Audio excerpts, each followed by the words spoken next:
말씀으로 돌아와서 오늘 21장 요한복음 마지막 장이죠. 예수님의 사역 계승이라는 제목으로 말씀 나누기를 원합니다. 이제 큐티 하시는 분들은 요한복음이 끝났고 이제 요한복음 마지막 장을 또 오늘 목장 모임 때도 20장을 보겠지만 그 21장의 마지막 내용 중에 하나를 보면서 요한복음 내용을 마무리하고자 합니다. 이제 고난 주간이 또 가까워오고 그 후에는 부활절이 있죠. 우리 이 교단은 사순절은 지키지 않지만 그래도 뭐 얘기를 하자치면 이 사순절 기간이긴 합니다. 그래서 고난 주간 그리고 예수님께서 십자가에 달리시기 전 그것을 묵상할 때 참 그의 은혜가 우리 가운데 얼마나 삶에 깃들어 있는지 또 이런 시간을 통해 돌아보게 됩니다. 이 가까워오는 봄날에 예수 그리스도의 죽으심과 부활하심의 은혜가 여러분 삶에 가득하기를 축복합니다. 이제 예수님께서 오늘 장면에서는 이 요한복음 마지막에서 제자들에게 향하는 이 소명 의식을 회복시켜주는 장면입니다. 이 소명이라는 것은 하나님께서 우리를 부르셨다라는 것이죠. 여러분, 부름이 없으면 할 일도 없습니다. 불러주셔야 할 수 있습니다. 여러분, 하나님의 부르심으로 사역하는 여러분 되기를 축복합니다. 그래서 늘 우리는 이 소명 의식이 강해야 합니다. 우리를 버티게 하는 힘들이 여러 가지 있을 텐데 여러분 삶과 또 신앙에 어떤 힘으로 버티십니까? 우리를 불러주셨다는 확신이 있어야 내가 일할 수 있는 것이죠. 회사 다닌 분들은 마찬가지일 겁니다. 회사가 나를 필요로 한다는 확신, 회사가 나를 불렀다. 그렇죠? 그리고 교사분들도 있죠. 야, 학교에서 아이들이 나를 필요로 한다. 이런 소명감이 있어야 할 것입니다. 그거 없이 그냥 내가 할 수 있는 대로 상황에 맞춰진 대로 하는 것은 늘 한계가 있습니다. 예수님께서 제자들에게 이제 부활 승천만 남겨놓고 있는 상황에서 그들에게 부탁하는 소명의식을 확고하게 하는 장면들입니다. 곳곳에서는 그냥 지나가는 예수님과의 재회, 다시 만남, 그냥 대화 정도인 것 같지만 그 속에 숨어있는 요소들과 상황들은 바로 이 소명의 회복을 담고 있다라는 것이죠. 21장의 이 부활 후에 사도들에게 예수님이 만나주시는 장면은 세 번째로 나타나신 사건입니다. 오늘 말씀에서 보진 않았지만 그 뒷절에 21장 14절을 보시면 이것은 예수께서 죽은 자 가운데서 살아나신 후에 몇 번째입니까? 세 번째로 제자들에게 나타나신 것이라. 예수님이 이제 부활하시고 제자들에게 보이실 때 요한복음을 기준해서 공식적으로 세 번째 드러나는 장면이죠. 세 번째이자 마지막이기 때문에 굉장히 좀 중요한 장면이라고 할 수 있습니다. 먼저는 두려워 떠는 제자들 집에 나타나서 이 평안을 선포해 주시죠. 성령을 내시며 말씀을 하십니다. 그리고 두 번째 만남에서는 문이 닫혀 있는 곳에 뚫고 제자들에게 나타나시사 이제 특별히 도마에게 이 옆구리, 창자국이죠. 옆구리를 만져보게 하셔서 보고 만지고 얻는 믿음이 아니라 보지 않고 믿음 없는 자가 되지 말고 믿음 있는 자가 되라라고 믿음에 대해서 알려주셨죠. 그리고 오늘 세 번째 예수님과 제자들이 만나는 현장입니다. 한번 1절부터 같이 볼까요? 1절 시작. 그 후에 예수께서 디베랴 호수에서 또 제자들에게 자기를 나타내셨으니 나타내신 일은 이러하니라. 1절에 보시면 그 후에 예수께서 디베랴 호수에 제자들에게 자신을 나타냅니다. 세 번째니까 굉장히 마지막이니까 중요한 의미를 담겠죠.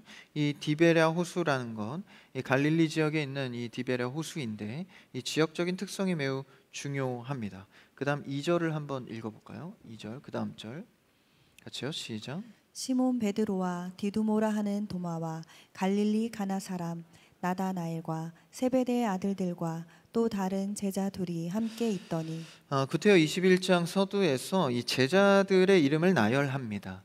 제자 12제자들이 다 있는 것은 아니고 몇 사람이 나오는데 그 이름을 살펴보면 베드로는 우리가 잘 알죠. 또 도마, 나다나엘, 세베대의 아들들이라고 나옵니다. 이 세베대의 아들들은 둘이죠. 야고보와 요한입니다. 그리고 또 다른 제자 둘이 있다고 해요. 총 몇 명인가요? 헤아려 보시면 강사님이 하시죠. 같이 할까요? 몇 명이죠? 7명입니다. 또 다른 제자 둘까지 함께해서 7명이죠. 이 현장에 왜 7명의 제자가 있을까? 이 요한복음의 이 기술 방식은 늘 숨은 의미를 많이 담고 있습니다. 특별히 또 2명은 이름을 밝히지 않고 있죠. 뭐 굳이 밝히려면, 그렇죠? 7명 이왕 밝힌 김에 다 밝혀도 될 텐데, 이 성경 기법입니다. 2명은 끝에서 밝히지 않고 있죠. 먼저 7이라는 숫자는 완전수입니다. 럭키 세븐이 아니라, 그건 우리의 것이 아니고요. 7은 성경적으로 완전수를 의미합니다. 요한계시록에 7교회가 나오잖아요. 그것은 교회의 완전함. 이 땅 가운데 이 보이는 교회, 이 가시적인 교회는 문제도 많고 없어지기도 하고 생겨나기도 합니다. 근데 하나님 개념에서의 보이지 않는 그 교회 개념은 완전하고 영원합니다. 그래서 그 교회의 완전함을 상징하는 게 요한계시록 7교회를 뜻하죠. 그래서 7은 완전수입니다. 장차 제자들이 사도로서 교회를 창설하고 교회의 그들의 고백이 반석이 되죠. 그리스도가 머리 되셔서 그들의 고백으로 완전한 교회. 그래서 7은 완전수, 또 교회를 상징하는 그들이 완전한 교회의 상징성이 됩니다. 그래서 예수님은 그 교회를 향한 메시지와 소명의 회복을 하고 있는 것이죠. 그리고 무명의 2명, 2라는 숫자는 성경에서 이제 증인의 숫자입니다.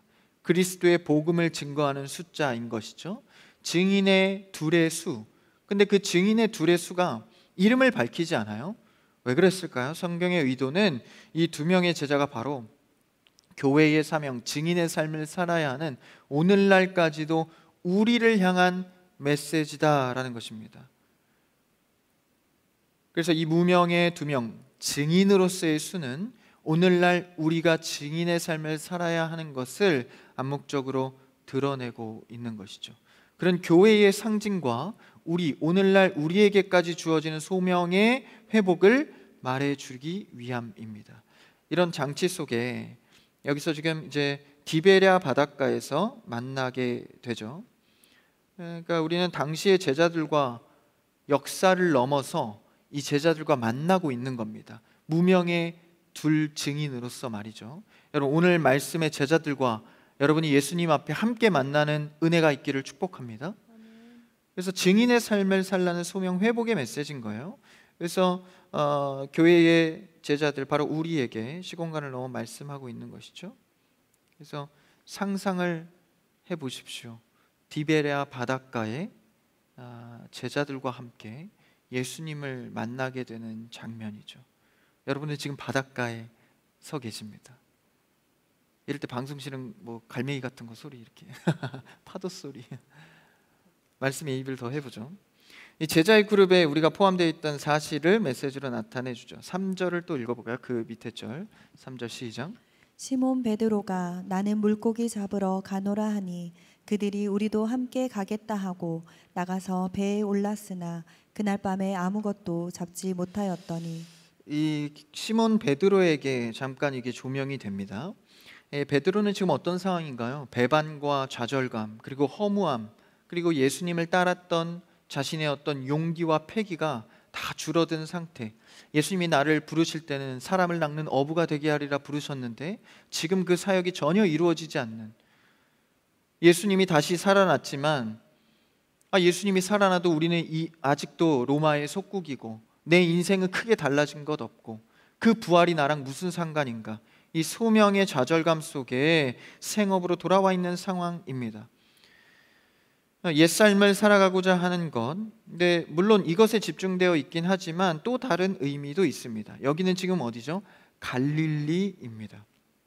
갈릴리라는 지역의 디베랴 바닷가에 있는 것이죠. 이 사복음서를 보면 꼭 실패와 좌절의 현장으로서 이 디베랴 바닷가를 볼 수만은 없습니다. 물론 지금 상황은, 베드로의 심경은 그럴지 몰라도 이 지역에 대한 언급만큼은 그렇지 않습니다. 한번 마태복음 26장 31절에서 32절을 같이 읽어볼까요? 앞에 있습니다. 시작. 그때 예수께서 제자들에게 이르시되 오늘 밤에 너희가 다 나를 버리리라. 기록된 바 내가 목자를 치리니 양의 떼가 흩어지리라 하였느니라. 구약의 선지자들이 이미 예견하였고 또 예수님이 그것을 받아서 또 한 번 말씀하신 겁니다. 제자들이 배반할 것을 이미 예수님이 성경의 근거에서 알리고 있는 것이죠. 그래서 흩어질 것이다. 이미 부활 후에 이 32절도 읽었나요? 안 읽었죠. 32절까지 읽어볼까요? 시작. 그러나 내가 살아난 후에 너희보다 먼저 갈릴리로 가리라. 제자들은 흩어졌고 예수님께서 그 이후에 부활하신 뒤에 너희보다 먼저 갈릴리로 갈 것이다. 그런데 오늘 본문을 보면 요한복음에서는 제자들이 지금 먼저 디베랴 바닷가에 와 있죠.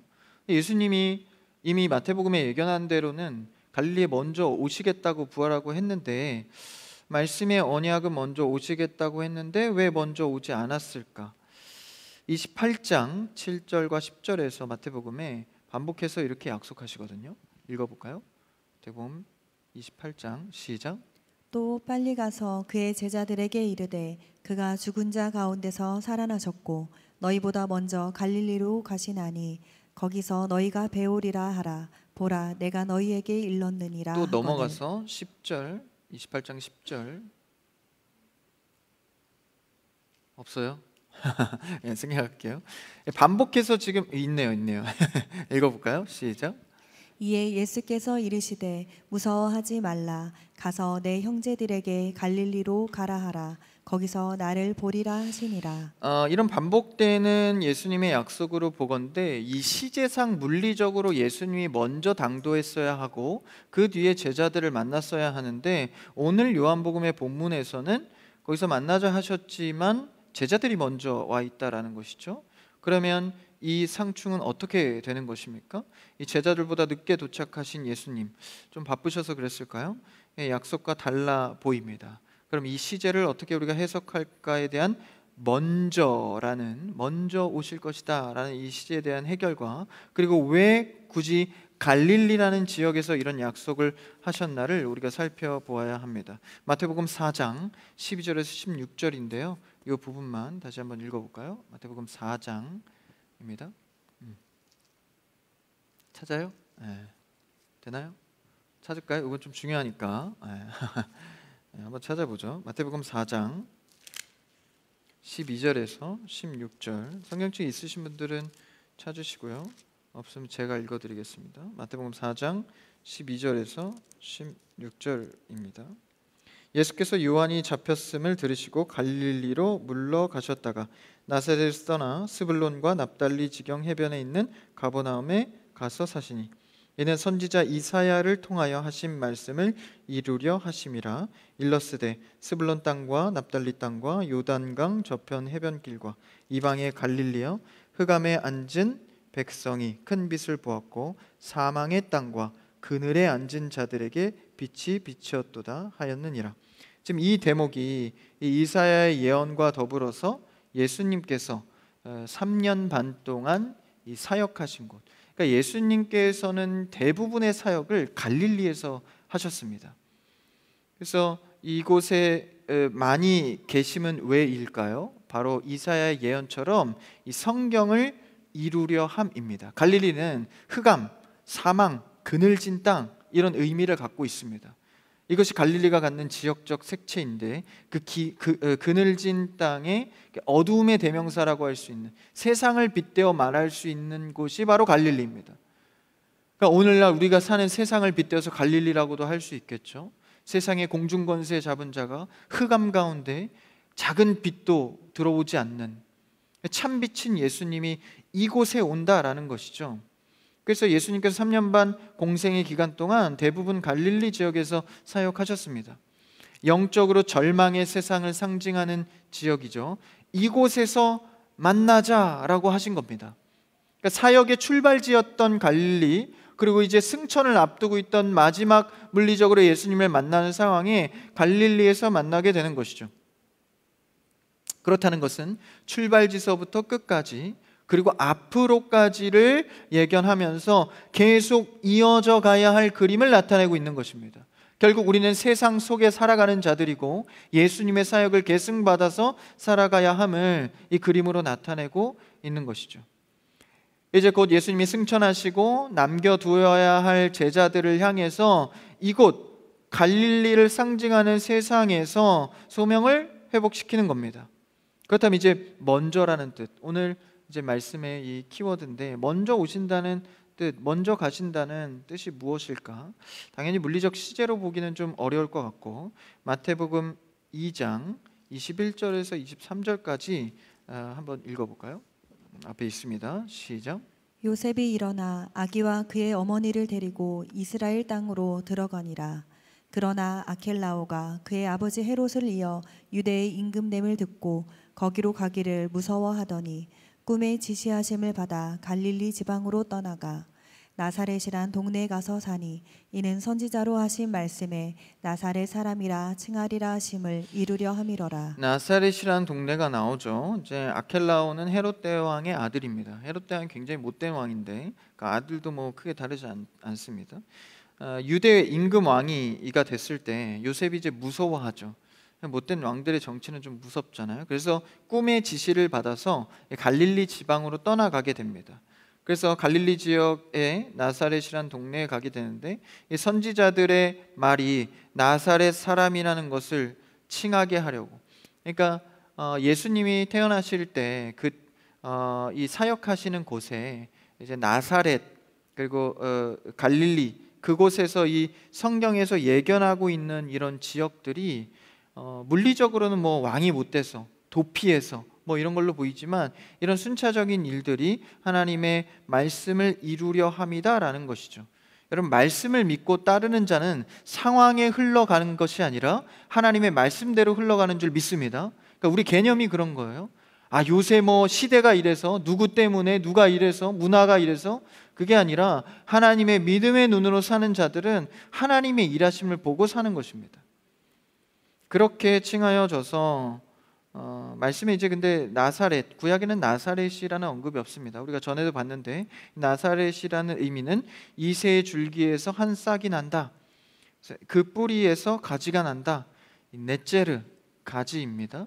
그래서 이제 다윗의 때, 그러니까 이새가 다윗의 아버지죠. 이새에서 난 줄기, 그것이 바로 나사렛을 의미합니다. 바로 나사렛 예수를 말하는 것이죠. 근데 그 넷제르라는 나사렛이라는 의미는 이제 볼품 없는 연약한 가지를 뜻합니다. 그러니까 예수님은 볼품 없는 모습으로 나사렛에 오신 거예요. 메시아의 소개가 이러한데 이 사람들은 메시아에 대한 기대가 전혀 달랐습니다. 우리를 승리로 이끌어주고 부강한 나라, 막강한 나라, 메시아의 능력과 기적으로 세상의 부귀권세 잡은 자들을 쓸어버리고 뭐 이런 그리스도로 사람들은 오해했던 것이죠. 근데 성경도 예수님의 사역의 행보도 늘 연약한 곳에 늘 머물렀습니다. 늘 낮은 곳으로 머무셨고 그곳에서 일하셨죠. 그래서 오늘도 우리 안에 있는 이런 믿음도 그리스도와 교회의 그리고 성경의 가치, 그런 걸 생각할 때 예수님은 이 연약한 모습으로 오셨다는, 도덕적으로 어떤 뭔가를 많이 기대하고 뭔가 채워줄 세상의 복을 기대하는 종교로 그때나 지금이나 전락시켰다라는 것이죠. 이런 볼품 없는 나사렛으로 오셔서 나사렛에서 갈릴리에서 사역을 하셨다라는 것입니다. 오늘 본문으로 돌아와서 4절의 말씀을 한번 읽어볼까요? 4절 이 개념을 갖고 시작. 날이 새어갈 때에 예수께서 바닷가에 서셨으나 제자들이 예수이신 줄 알지 못하는지라. 예수님을 아직도 보지 못하는 제자들입니다. 이미 죽으시고 부활하셨음에도 불구하고 예수님이 계심을, 요한복음의 기술은 항상 그냥 못 알아봤다 정도가 아니라 영적으로 예수님을 제대로 보지 못했다는 것을 뜻합니다. 예수님께 3년 반 동안 그토록 가르침받고 같이 먹고 자고 했지만 아직도 그리스도를 참된 그리스도로 바라보지 못했다라는 것이죠. 세상에 한 자리 차지하게 해줄 로마를 부시고 우리를 정권에서 올려줄 그 메시아로만 생각하다 보니 죽으신 예수님은 힘이 없습니다. 부활하셔도 힘이 없는 겁니다. 그들에겐 세상 권세가 주어지지 않으면 예수님이 의미가 없는 것이죠. 세상 사람도 말합니다. 교회 가면 어떤 복 받냐? 뭐가 좋냐? 이거부터 묻죠. 네, 여러분 기억하십시오. 예수 그리스도는 나사렛 볼품없는 모습으로 오셔서 우리의 생명과 관련된 구원을 허락하신 분입니다. 빵 한 조각 더 먹고자 좀 더 나은 윤택한 삶을 위해서 오신 게 아니다라는 것이죠. 그것을 기대했다면 예수님은 우리에게 허무하고 의미 없는 분일지 모릅니다. 그러나 십자가의 죽으심과 다시 사심과 이 승천은 영의 눈으로 분별해 본다면 우리를 죽음에서 생명으로 옮기신 인류가 해결하지 못한 구원의 생명의 사역을 하신 분이다라는 것이죠. 그 예수님을 봐야 하는데 4절에 아직도 그들은 제대로 보지 못했다라는 것이죠. 제자들이 흩어진 이유가 무엇입니까? 저렇게 무기력한 예수님 앞에 따를 이유가 없는 것이죠. 자기들이 기대한 예수님 때문에 눈이 가려져서 제대로 주님을 보지 못합니다. 그럼에도 여전히 예수님은 그들에게 먼저 찾아가십니다. 한 번도 제자들이 먼저 찾아온 적이 없어요. 예수님이 늘 실패 가운데, 낙심 가운데, 어두운 눈 가운데, 갈릴리와 디베랴 호숫가 같은 어두운 상황 가운데 늘 먼저 찾아가십니다. 우리 인생에도 어두운 터널을 지날 때에도 항상 주님은 먼저 찾아오십니다. 그 말씀을 읽어볼까요? 5절 그 다음 절입니다. 5절 읽어볼까요? 시작. 예수께서 이르시되 애들아 너희에게 고기가 있느냐 대답하되 없나이다. 예수님께서 말씀하시죠. 얘들아 이렇게 말씀하십니다. 참 성경에 보기 드문 표현인데 얘들아라는 표현이 단순히 그냥 부름이 아니라 낙심해 있는 제자들을 다시 소명의 의식으로 깨어내는 부름입니다. 포용하시고 용서하시고 친근하게 부르시는 것이죠. 여러분 기도하다가 여러분에게 누구야 얘들아 예수님의 음성을 듣게 될 줄 믿습니다. 들어야 되는 거예요. 주님 내가 여기 있습니다. 누구야 얘들아 친근하게 먼저 찾으시는 거죠. 고기가 있냐고 물으세요. 원래 지금 이 어부들이기 때문에 고기 전문가들입니다. 근데 굉장히 무기력한 모습에 있죠. 그때 예수님이 말씀하십니다. 6절을 읽어볼까요? 6절 시작. 이르시되 그물을 배 오른편에 던지라 그리하면 잡으리라 하시니 이에 던졌더니 물고기가 많아 그물을 들 수 없더라. 예수님은 수명 회복 전에 어떤 이런 퍼포먼스적인 일을 합니다. 오른쪽으로 던지라 그랬더니 가득 물고기가 잡힙니다. 예수님이 사역에 있어서 이제 이유모를 건면을 하실 때가 있어요. 쫙 풀어서 설명하실 때도 있지만 그냥 오른쪽에 냅다 던지라는 거예요. 고기 전문가들이 보기에 의심하고 뭔가 이야기할 것도 있었겠지만 그대로 하니 그대로 됩니다. 여러분 주님의 명령과 건면은요 그대로 하면 그대로 됩니다. 하나님의 말씀은 운동력이 있고 생명이 있어서 우리의 심령과 골수를 찔러 쪼개기까지 합니다. 살아 있어서 그대로 하면 그대로 됩니다. 예수님이 그걸 다시 보여주시는 거예요. 오른쪽으로 던져라. 왜 오른쪽인지 몰라요. 그렇죠? 그냥 던지는 겁니다. 사역의 계승 앞에서 이제 곧 승천하시잖아요. 이 제자들에게 사역을 하려면 능력이 있어야 되는 겁니다. 가장 큰 신앙인의 능력이 무엇입니까? 말씀대로 순종하는 일입니다. 여러분 순종의 사역을 첫 번째로 할 수 있기를 축복합니다. 지금 사역을 앞두고 제자들은 이 순종을 다시 한번 계승시키는 거예요. 주의 일에 앞서서 너희가 갖춰야 할 것은 여러 가지 은사가 아니라 말한 그대로 행하는 순종인 것이죠. 그랬더니 물고기가 들 수 없을 정도로 많이 잡힙니다. 한번 7절에서 9절까지 한 번에 읽어볼까요? 7절 시작. 예수께서 사랑하시는 그 제자가 베드로에게 이르되 주님이시라 하니 시몬 베드로가 벗고 있다가 주님이라 하는 말을 듣고 겉옷을 두른 후에 바다로 뛰어내리더라. 다른 제자들은 육지에서 거리가 불과 한 50칸쯤 되므로 작은 배를 타고 물고기 든 그물을 끌고 와서 육지에 올라보니 숯불이 있는데 그 위에 생선이 놓였고 떡도 있더라. 이 장면들이 매우 중요한데, 베드로가 이제 예수님을 알아보고 바다에 뛰어들어서 예수님을 만나려고 합니다. 이 베드로 급해요. 늘 좀 확 이렇게 올라왔다가 확 식기도 하고. 그런데 여기서 중요한 장면은 이 뛰어드는 장면이 아니라요, 여기서 나온 숯불. 숯불은 베드로에게 어떤 의미죠? 이 숯불이란 단어가 정확하게 당시에 예수님이 잡혀 들어갔을 때 이 제사장 뜰에서 이제 이 숯불을 쬐고 있던 사람들 앞에서 이 베드로가 정확하게 3번 부인합니다. 예견된 부인이죠. 그 숯불에 모여 있다가 그 어두운, 당시에는 무슨 등이 있겠습니까? 그 어두운 가운데 불이 비춰졌을 때 베드로의 얼굴이 이렇게 환하게 보였겠죠. 사람들이 말하는 거예요. 야, 너가 이 예수님 따라다니던 제자가 아니냐? 나는 모른다. 예수님 3번이나 부인하죠. 저주하며 부인하죠. 저런 도둑과 나는 같은 자가 아니다. 저주하며 부인합니다. 그러니까 베드로에게는 얼마 전에 있었던 이 숯불 앞에서의 추억이 있는 거예요. 그런 숯불 앞에 예수님이 계십니다. 여러분 어떠세요? 배반의 현장, 같은 단어거든요. 정확하게 숯불. 그 앞에 예수님이 계신 거예요. 저라면 막상 뛰어 들어갔지만 가까이 가서 숯불을 보면 다시 돌아갈 것 같아요. 죄송합니다, 주님. 볼 낯이 없습니다. 또한 뭐가 나오죠? 물고기와 떡이 나옵니다.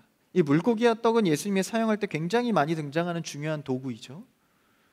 물고기와 떡으로 많은 사람을 배불리 먹고 12강주를 남기곤 했죠.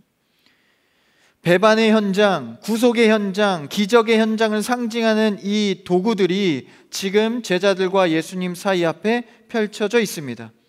이것이 이제 진정 모든 사역의 완성을 앞두고 있는, 승천을 앞두고 있는 예수님이 다시 오셔서 이 도구들 앞에서 사역을 계승시키는 겁니다.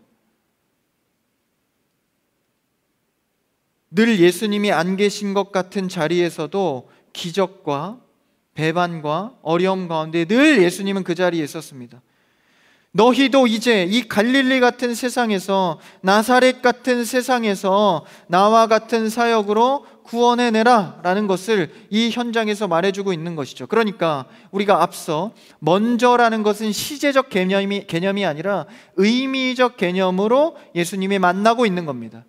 이미 물고기와 떡을 통해 제자들과 예수님이 갈릴리에서 많은 사역을 했고, 또 배반의 현장에서 예수님을 만났고, 그러니까 예수님이 그런 현장마다 먼저 살아내시고 전도하시고 생명을 살리시고 끝내는 죽음에서 생명을 옮기시는 십자가 부활까지 하심으로 갈릴리 전역에서 수많은 일들을 겪게 했습니다. 그것이 바로 시제적 먼저가 아니라 의미적 먼저입니다. 그래서 갈릴리에서 너희보다 먼저 사역하여서 생명을 구원하는 것을 완성하였으니 이제는 너희가 이 숯불과 물고기와 떡 앞에서 나의 사역을 계승해라.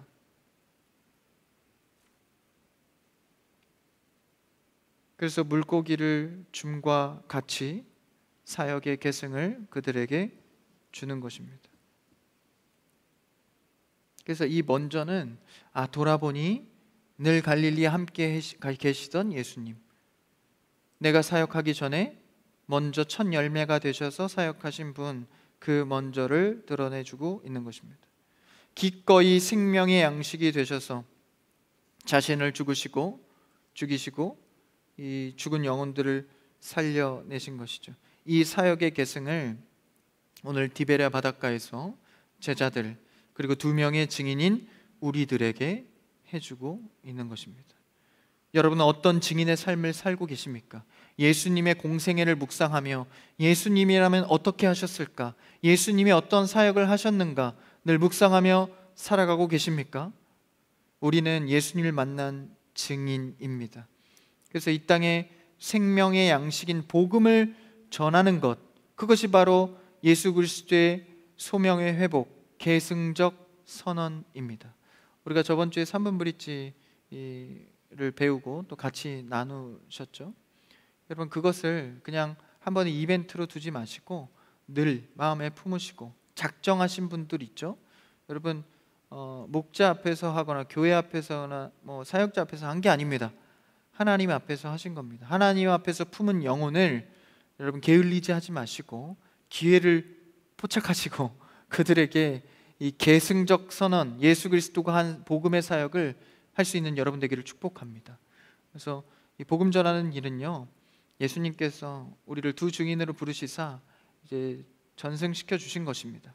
그러니까 우리는 예수님이 먼저 이루신 사역을 묵상하고 그 힘을 갖고 세상을 감당해 가는 것입니다. 그럼 교회에서 훈련하고 말씀 듣고 은혜 받은 것으로요, 그 사역의 계승을 세상에서 그리스도처럼 하는 것이죠. 그러나 현실은 너무 두렵고 현실의 벽은 높을 때가 많습니다. 그래서 예수님이 뭐 하셨습니까? 배에서 오른쪽으로 던져라. 여러분, 이 예수님이 부르신 복음의 사역이 얼마나 두렵습니까? 세상에서 인정받지도 못하고 잘못하면 관계가 틀어지기도 하고 또 내가 손해를 보진 않을까? 그리스도인으로서 어려움 당하지 않을까? 그러나 그 두려움 앞에 그리스도가 먼저 되셨고 우리가 확인했고 믿음이 있다면 오른쪽으로 던졌을 때 그물을 들지 못할 정도, 찢어질 정도의 물고기를 낚게 된다라는 것입니다. 두려워하지 마십시오. 순종하면 그분이 하십니다. 오늘 기도에서도 하더라고요. 하나님이 하시니까 우리는 전할 뿐이고, 물고기를 낚게 하는 것은 예수님이었다라는 거예요. 그래서 그 사역의 계승 앞에 그리스도가 쫄지 않게 하는 거예요. 던져봐라, 해봐라, 내가 한 대로 해봐라. 그물이 찢어질 듯 고기를 낚게 될 것이다. 우리의 능력이 아닌 예수님의 능력으로 하나님의 일을 하게 됩니다. 여러분, 두려워하지 마시고 그리스도의 사형의 계승 앞에 이것을 귀히 여겨 우리가 순종함으로 나아갈 수 있게 되기를 축복합니다. 복음을 전하고 서로 섬기고 사랑하고 세워주고, 그러다가 두려운 일이 있으면 그분께 순종하면 그분이 또 해결해 가십니다. 여러분, 디베랴 바닷가에 있는 제자들처럼 예수님을 우리가 늘 부활의 예수님으로 다시 만나시고 그 능력을 받아 우리가 소명을 회복하시고, 내가 이 땅 가운데 왜 부름을 받았는가, 주의 일들을 감당하는 중에 순종하다가 그의 일들을, 영광의 일들을 감당하게 되기를 주님의 이름으로 축복합니다.